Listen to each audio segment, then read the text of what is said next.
All right, so this is the eighth video of the Proudly series and the 11th under valuations. And in this video, we're going to be covering a pretty common question that gets asked, especially once you're talking to individuals in a particular group. And that would be which portions of this specific industry have a lower or higher beta than the other, right? So, for example, one question could be if you're recruiting in the consumer retail space, right? Well, there's specific verticals within consumer retail, right? Well, they say, oh, which ones would have a lower beta and which ones would have a higher beta? So, if we remember, beta is how correlated we are with the market, right?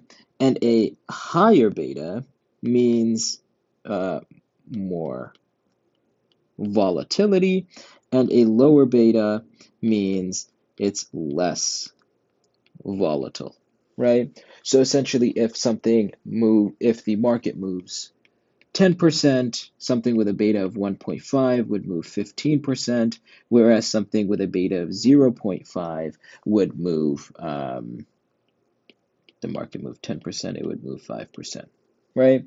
So that's the concept. We've talked about beta before as well, but that's the overall concept of beta. So let's look at every single industry or kind of the broad generalizations of the different industry groups, and then I'm going to talk about which ones have a lower versus a higher beta in terms of verticals within those industries. So let's start off with the consumer and retail space, right? But let's just think, right?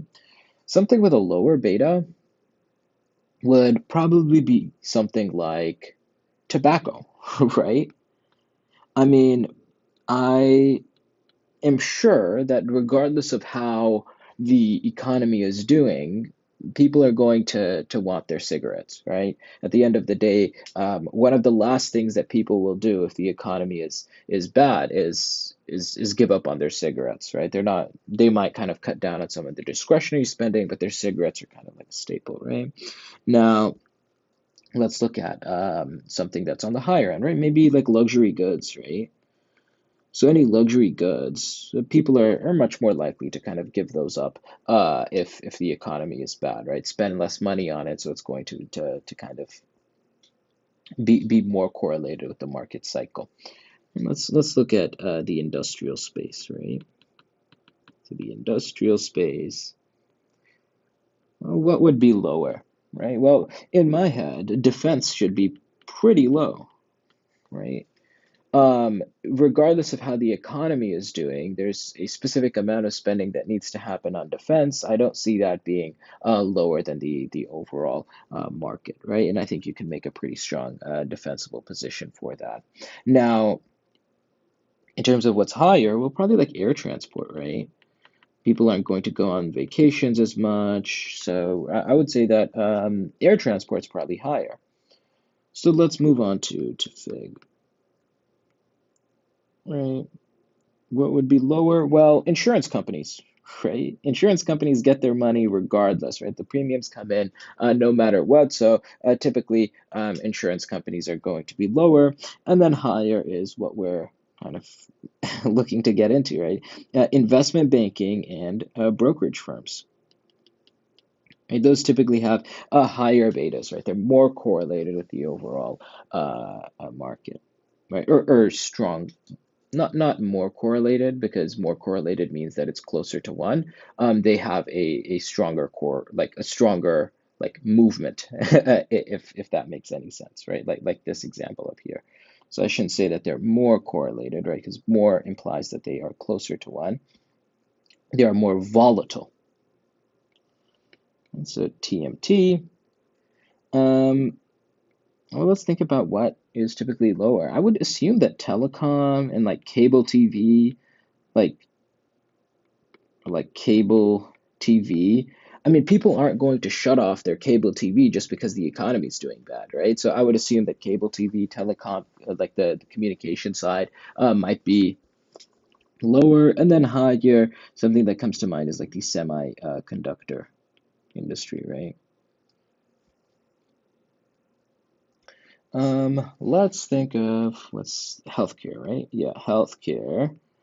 Well, I would assume that most of healthcare is typically lower, right? But let's say like different like support services, because at the end of the day, if you need healthcare, and especially if you need really like you need support services in healthcare, you're going to get that regardless of how the economy is doing, because that's like an essential need, right? And then maybe something that has a higher um, beta in the healthcare space might be like biotech research, right? So some of these biotech companies might have higher betas. Now let's look at the energy space. Now this is kind of the typical example for what has low betas, right? And that's utilities. Um, the last thing that you're likely going to do if you don't have money is tell the electric company to turn off your electricity, right? Or tell the water company to turn off your water for your house, right? Or your apartment. That's like the last thing that you're going to do, right? So utilities have a very, very low beta. Oops. And then higher.